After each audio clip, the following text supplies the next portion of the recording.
Mitkä on ne tärkeimmät ja päällimmäisimmät kokemukset tästä Viikin puukerrostalohankkeesta, mikä on nyt valmistumaisillaan?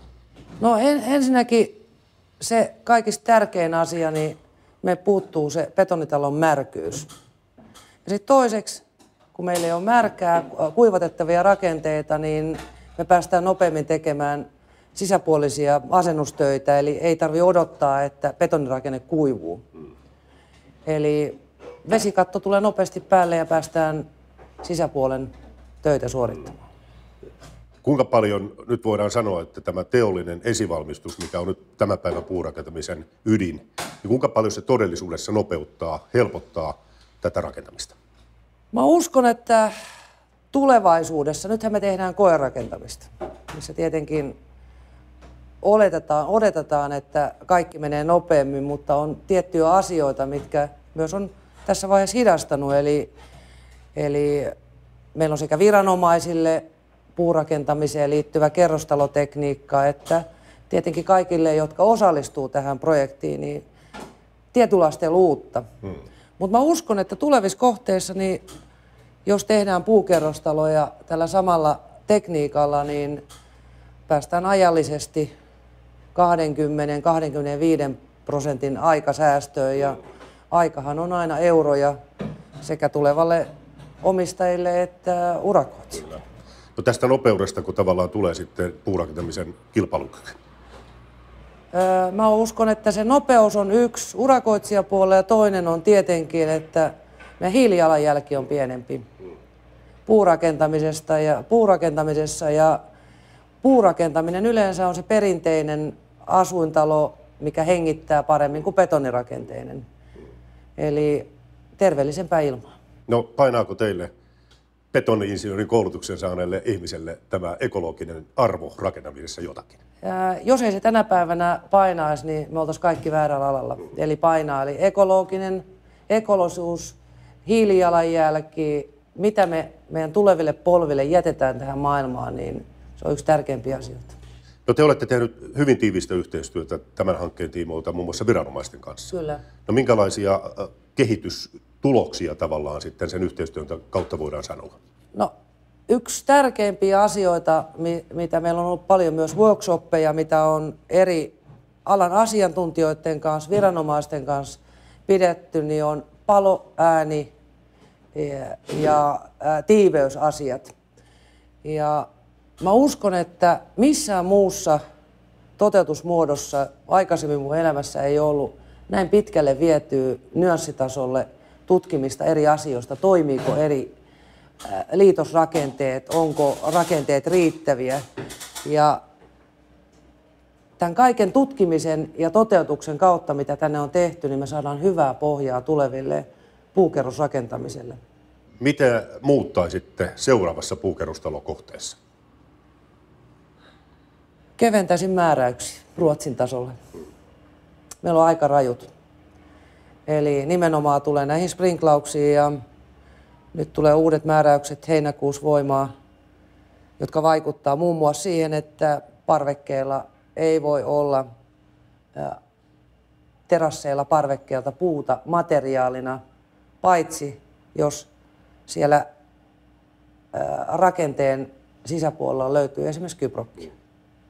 Eli ehkä jotkut asiat on mennyt liian, ainakin minun henkilökohtaisen mittakaavan mukaan, niin menee liian överiksi. Eli haetaan liikaa sitä liian kovaa varmuutta.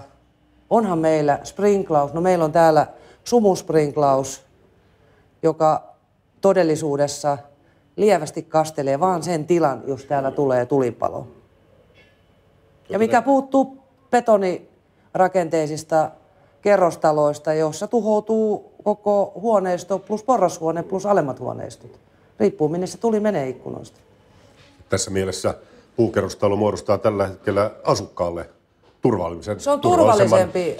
Eli tämän päivän puukerrostalo on, voisi sanoa, paloteknisesti turvallisempi kuin betonitalo. Täällä on sprinklaus, täällä on viimeisen päälle palohälytysjärjestelmät, suora kytkentä paikalliseen palolaitokseen, mitä ei ole esimerkiksi betonitaloissa. Nykyisissä palvelutaloissa kyllä on, riippumatta siitä, onko ne puuta tai betonia. Nythän myöskin puurakentamiseen on tulossa tämä niin sanottu runkopesjärjestelmä.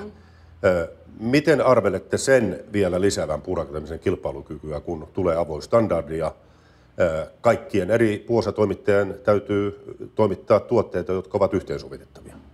Mä luulen, että se kilpailukyky vielä lisääntyy siitä, että puurakentamista suositaan. Edellyttäen tietenkin, että meidän kaupunkien kaavoitus sen sallii. Nythän meillä on suunniteltu kaikki betonirakentamiset.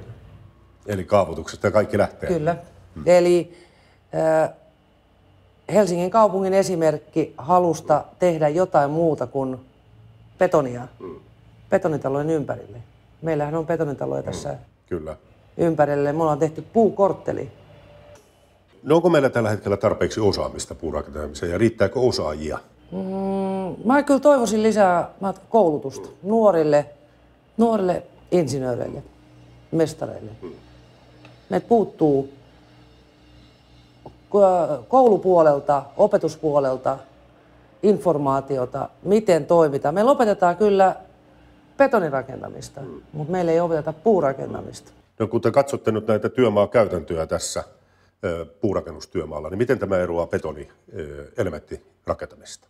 Onko tämä kevyempää, näkyykö se pienempinä, vähäisempinä konetarpeina ja niin edelleen? No, meiltä puuttuu täältä perinteinen työmaa nosturipihalta.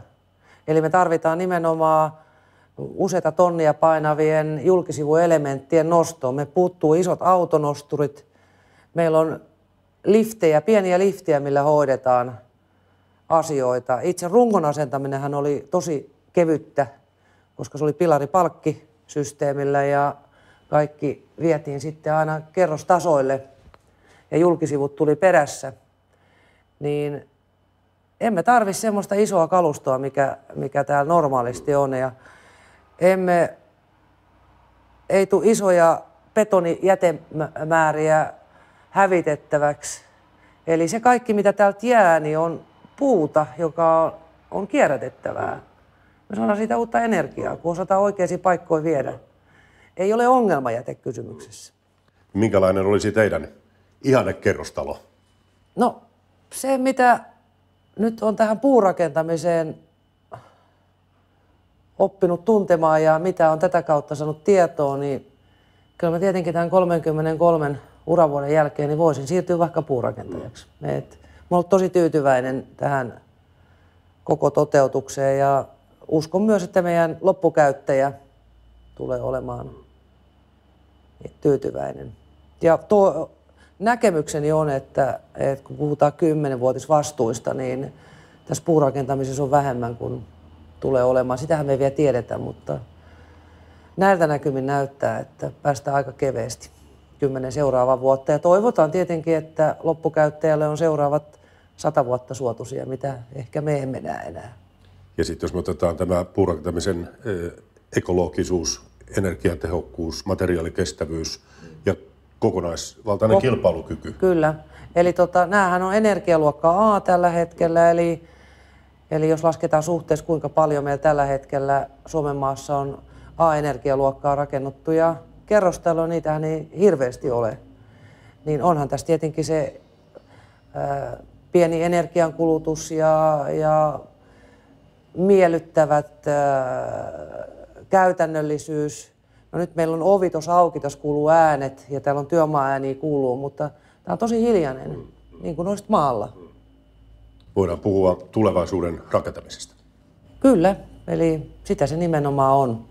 Ja tämähän on meidän suomalaisten rakentamista. Meillä on kysymys on puusta. Se on Suomea.